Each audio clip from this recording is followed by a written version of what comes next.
The reason why I prefer the term infinite self over Christ is because most of us, I'd like to say all of us, but there are awakened people to their infinite self already, so I can't say all, but most people hear and read that through their ego persona identity, right? So whenever ego hears the term Christ, it is thinking about some divine one separate from itself. And it truly separate from itself, because ego does not have an inheritance in the divine nature. Ego strictly is a three-dimensional function. It cannot comprehend the divine realm. Neither can it have a relationship with the divine realm. It can have the illusion of a relationship with God, the illusion of a relationship with Jesus, because it's a separate identity and a separate entity. It cannot partake in the divine nature, and so it creates religion to appear as connected to God. But it's not a thing, it's a mask. It's an illusion. And if you are practicing a relationship with God, a belief in God, through your ego persona, through the mask, you're practicing an illusion. Right? You have to receive the epiphany, and it is an epiphany. It's not something you can study and learn in a book. It's an epiphany that comes when your ego identity is crucified.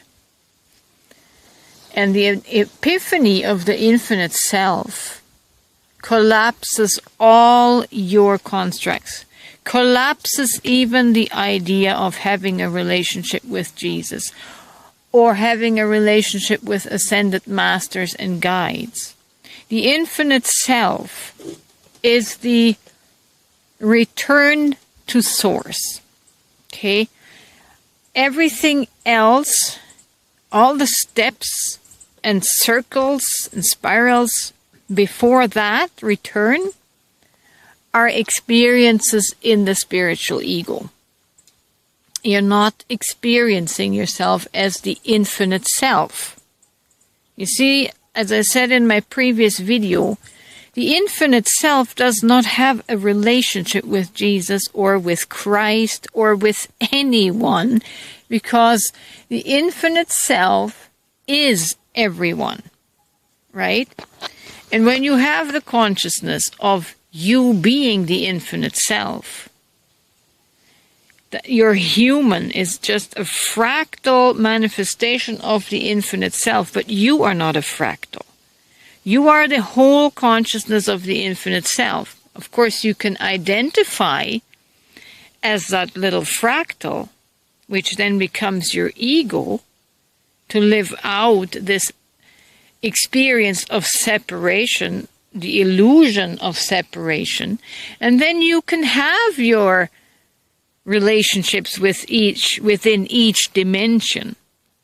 But when you reach the dimension, the highest dimension or the deepest dimension, I like to call it the deepest dimension, the one that is in the center of the spiral, right?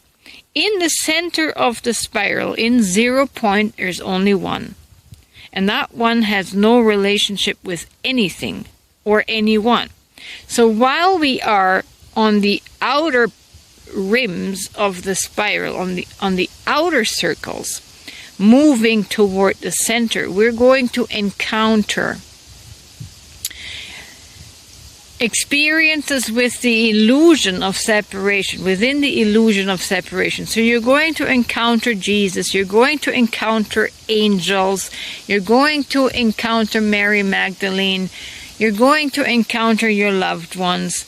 They are all circling within the dimensions that are furthest away from the center 0 point.